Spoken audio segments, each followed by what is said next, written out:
Today on the Daily Dose, Jesus and Judas. As described in 4 canonical Gospels of the New Testament,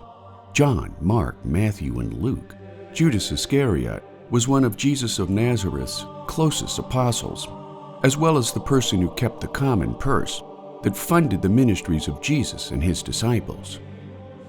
According to Robert Cargill, assistant professor of classics and religious studies at the University of Iowa, one of the things that might set Judas apart from the rest of Jesus' disciples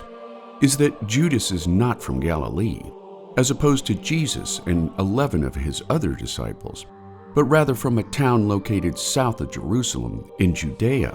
which ultimately made Judas a bit of a geographic outsider. According to the Gospel of John, Jesus prophesied his own betrayal during the Last Supper, and when his apostles asked who the traitor might be,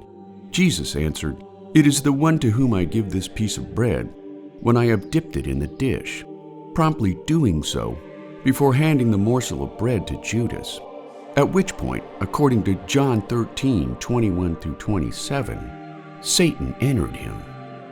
John further illuminates Judas's less than pure intentions by writing that Judas frequently stole from the common purse for illicit monetary gain.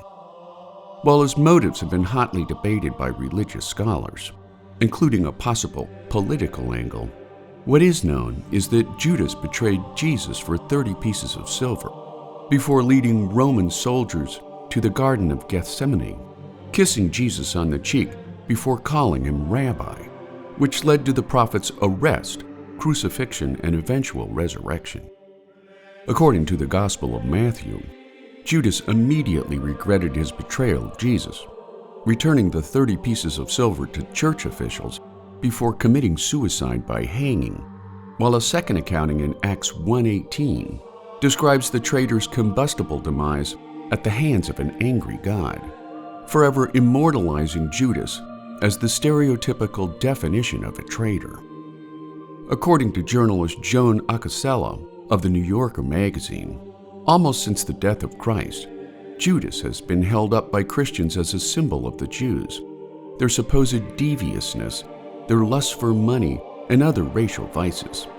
But what is known is that without Judas and his betrayal of Jesus,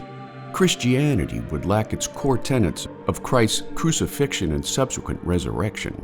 in order to save humanity by granting eternal life to Christian believers everywhere. And there you have it, Jesus and Judas, today on the Daily Dose.